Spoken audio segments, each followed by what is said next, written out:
So, really pleased with our team. We didn't overlook anybody. We came out hard. We played hard the whole game. We should have won, we did, but we played hard and well. So that makes it even better. Tre, when he had that collision, he got hit. They butted heads, but he got hit right on the temple. And he was pretty good at halftime, but we decided just obviously not to play him. And he looks pretty good now. I don't think there'll be a problem. And he's laughing and joking. I asked him if he knew my name, and he said Michael, which was kind of bold on his part. But maybe he'll get even more assertive as a result of that. But good stuff. I thought, Wendell he's getting better and driving it harder, and Matt, good minutes. Vernon double, and but pretty balanced. And Goldwire did a really good job, even before Tre got hurt.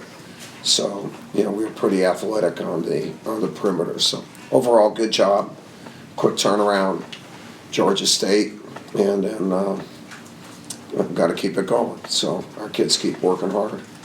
Any questions? Matthew was out of the starting lineup. That's a new thing for him. Young guys can react differently that way. How did you see him take that? Yeah, for questions about starting lineup with this team are not the same as if you asked them last year or the year before or the year before.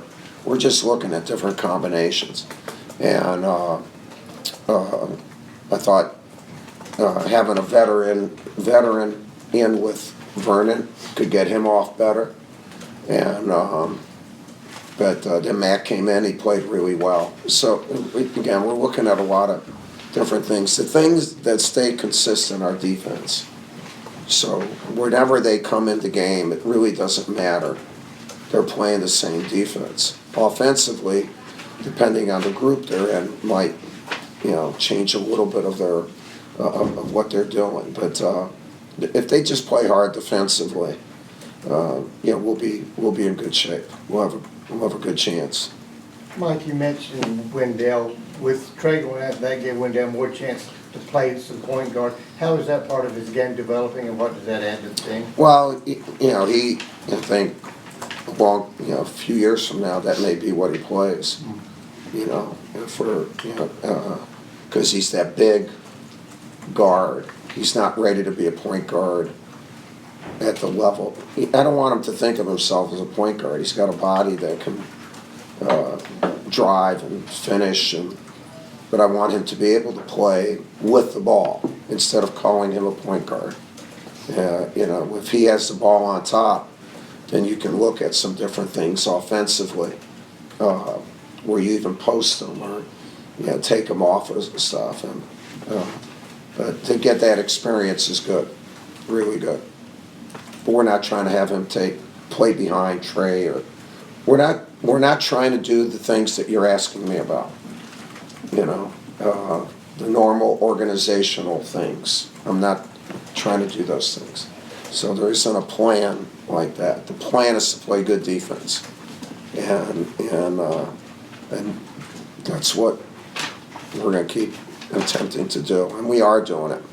Coach, do you feel like you're taking more of a relentless approach with your defense because of how much depth you have to work with? Well, I don't know if relentless is the right word, but not knocking your vocabulary or anything. It's it's one more than I usually use, and I think it's the point of pickup that makes it appear that way. We want to pick up full court. And we feel that, we can use our depth and athleticism better, and maybe wear down a team, or if not wear them down, put them in positions where it's not their normal point of deployment for their offense. It's a little bit higher. It may be with a different handler. And I mean, there's ways of disrupting an offense besides, turning them over. You point of pickup, point of attack, not the, put them in different positions because of how secondary ball handlers, all those kind of things. Those are the things that I'm trying to get across to our team. And when they see those matchups, I want them to be aware of defensive matchups, even more so than offensive matchups, because that's how our team's going to be built. Coach, when you took Alex out, it might have been 17 minutes. It was early in the game. I saw you kind of have a talk with him on the sideline. It was an intimate talk. I can't share it. Yes, but But what? would he have handled that differently? Because it seems like maybe in the past he kind of let mistakes early on affect the Well, I rest of thought, his game. yeah, I just thought he gets hard on himself. And our game, you can't get hard on. And after the game, you feel you didn't play well, do extra and all that. During the game, there's no time to think about what you've just done. It's a continuous game, and it favors the continuous thinker, and you can't live in the last play, and that's all I was telling him. Do not live in the last play.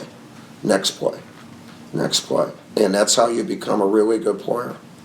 And he is a good player. He's got a chance to be a real good player, and he's doing a good job for us. Anything else for Coach? Coach, I wanted to ask you a question about Gus Kanakis. Boy, that's a long. I'm putting together a story, kind of a tribute about how this is the first time he hasn't been around the Michigan State program since 1964. And I want to take you back to that 75 season when you were an Indiana assistant. You went to Michigan State and they had that walkout. I remember Bobby. I didn't travel with it. Oh, you didn't travel? No, Okay. I was in graduate school, and Okay. Well, I was going to ask you, Bobby did a lot to try to help Gus through that, Well, just the coaching fraternity. yeah, Coach Knight, and during that time especially, everybody coached for the same reason: a love of the game and a love of the kids, and that's not why everyone coaches now. So you took care of, you were empathetic with everyone who was in the game. And so if someone was having a problem, you reached out. It wasn't about money or fame or whatever. It was about the game. So you're talking about a few people there who had a passion and love for the game. So they're going to take care of one another.